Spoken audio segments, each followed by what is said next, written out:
हम लोगों ने बहुत सारे फ़िल्टर्स देखे हैं। इस डाटा को दोबारा से सिलेक्ट करते हैं, फ़िल्टर्स अप्लाई करते हैं। फ़िल्टर के अंदर डेट्स ख़ास तौर पे बड़ी इंपॉर्टेंट होती है। माइक्रोसॉफ्ट एक्सेल में डेट्स के अंदर कुछ स्पेसिफिक टाइप के फ़िल्टर्स आते हैं। फॉर एग्ज़ाम्पल अगर आप यहाँ पे देखें तो उन्होंने यहाँ पे 2006, 5 और 4 की डेट्स को इकट्ठा कर दिया। तो मैं यहाँ से अनचेक करता हूँ। मैं यहाँ से सिर्फ और सिर्फ 2006 की जनवरी की सेल्स देख सकता हूँ। तो ये देखें, यहाँ से 2006 की जनवरी की सेल्स मेरे पास आ गई। फिर उसके बाद मैं यहाँ से फॉर एग्ज़ाम्पल एशले की 2006 की जनवरी की सेल्स देख सकता हूँ, राइट। सिमिलरली मैं 2006 की जनवरी, 2005 की जनवरी और 2004 की जनवरी की सिर्फ और सिर्फ एशले की सेल्स को देख सकता हूँ, राइट।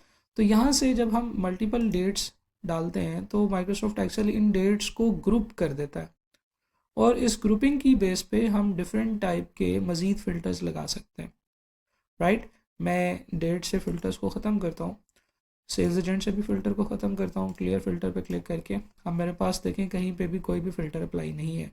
निशानी यहाँ से पता चलेगी, यहाँ पे कोई फ़िल्टर के साथ जो है वो निशान आ जाएगा, जिससे पता चल जाएगा कि यहाँ पे कोई फ़िल्टर अप्लाई किया हुआ। मैं डेट्स में जाता हूँ और डेट फ़िल्टर की कुछ स्पेसिफिक कैटेगरीज में चलता है। फॉर एग्ज़ाम्पल मुझे एक ऐसी डेट चाहिए जो एक स्पेसिफिक डेट के ऊपर आती है, तो मुझे ऐसी डेट्स चाहिए जो एक स्पेसिफिक डेट के ऊपर आ रही है। फॉर एग्ज़ाम्पल यहाँ पे देखें डेट पिकर आ रहा है, तो मैं यहाँ से डेट पिक करता हूँ। मुझे वो वाली सेल्स चाहिए जो कि किसी एक स्पेसिफिक डेट पे की गई हैं। यहाँ मैं उस डेट का यहाँ पे नंबर लिख दूँगा।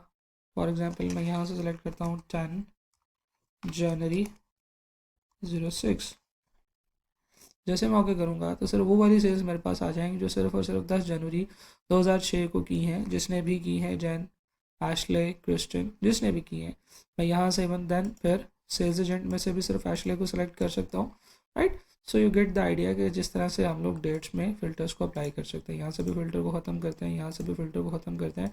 डेट्स के अंदर कुछ मज़ीद और डेट फ़िल्टर्स होते हैं, बिफोर, आफ्टर और बिटवीन।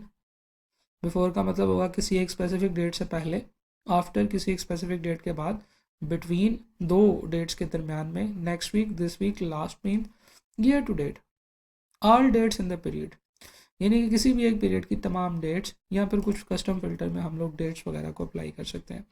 तो यहाँ से हम लोग डेट्स के अंदर डिफरेंट टाइप के फिल्टर्स लगा सकते हैं।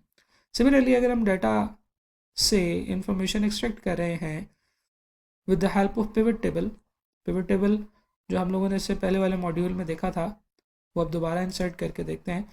इंसर्ट में गए, पिवट टेबल पर क्लिक किया, डाटा रेंज ऑटोमेटिकली सिलेक्टेड है। जैसे मैं ओके करूँगा मेरे पास यहाँ पे पिवट टेबल का व्यू आ जाएगा। मुझे यहाँ पे सबसे पहली चीज़ तो ये है कि मुझे डेट वाइज सेल्स चाहिए, तो मैं सबसे पहले डेट को यहाँ से ड्रैग करके रो लेवल में ले आऊँगा, तो मेरे पास पिवट टेबल के अंदर सारी की सारी डेट्स बिल्कुल इस तरह से आ जाएंगी। और मुझे इसके अगेंस्ट किस वैल्यू का सम चाहिए, मुझे डॉलर का सम चाहिए। तो हर डेट के सामने उसकी सेल्स, टोटल सेल्स नज़र आना शुरू हो गई हैं कि 4 जनवरी को 1615 टोटल सेल्स हुई थी। मैं किसी भी वैल्यू के ऊपर राइट क्लिक करूँगा और मैं यहाँ से शो डिटेल पे क्लिक करूँगा, तो मेरे पास यहाँ पे वो वाली सारी की सारी सेल्स एक नई शीट बन के नज़र आना शुरू हो जाएंगी कि 4 जनवरी को ये वाली टोटल सेल्स हुई हैं, राइट।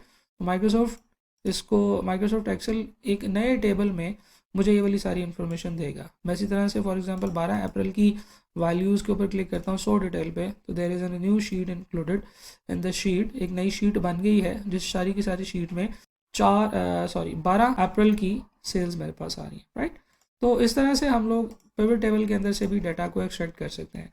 मैंने यहाँ पे क्या करना है, फॉर एग्जांपल अगर मैं किसी एक स्पेसिफिक टाइम पीरियड की डिटेल्स बनाना चाहता हूँ तो मैं यहाँ से इसको ग्रुप भी कर सकता हूँ। तो यहाँ पे जैसे मैं ग्रुप के ऊपर क्लिक करूँगा, स्टार्टिंग डेट और एंडिंग डेट तो ये है, और मैं इसको क्वार्टर वाइज सॉर्ट करना चाहता हूँ या मंथ वाइज सॉर्ट करना चाहता हूँ। तो जैसे ही मैंने मंथ पे क्लिक किया, आप देखेंगे कि यहाँ पे सिर्फ मंथ आ गए हैं और मंथ के यहाँ पे मेरे पास सम आना शुरू हो गए हैं, राइट। सिमिलरली मैं for example sales agent wise column में डाटा चाहता हूँ, तो मैं जैसे इसके ऊपर क्लिक करूँगा तो ये देखें मेरे पास सेल्स एजेंट, एशले, सीसी, इन सारों की सेल्स जनवरी में इतनी है, फरवरी में इतनी है। और इवन किसी भी एक के ऊपर मैं राइट क्लिक करके शो डिटेल के ऊपर क्लिक करूँगा तो एक नई शीट ओपन हो जाएगी जिसमें हेलेगन की सेल्स है, और ये सेकंड क्वार्टर चल रहा है, सेकंड क्वार्टर की हेलिगन की सेल है जो उसने कहीं पे भी की है। सेकंड क्वार्टर 2005 का भी हो सकता है, 4 का भी हो सकता है, 6 का भी हो सकता है, राइट। तो पिवट टेबल के अंदर भी हम लोग इसको इस तरह से एडजस्ट कर सकते हैं। आपके सामने ये देखें टेबल नेम आ रहा है, टेबल नंबर 4। आप इस टेबल को रिसाइज कर सकते हैं, एडजस्ट कर सकते हैं। तो बस ये कि आप इसको बेसिक्स अंडरस्टैंड कर लेंगे किस तरह से हम लोग पिवट टेबल में डेट्स को ग्रुप कर सकते हैं, राइट।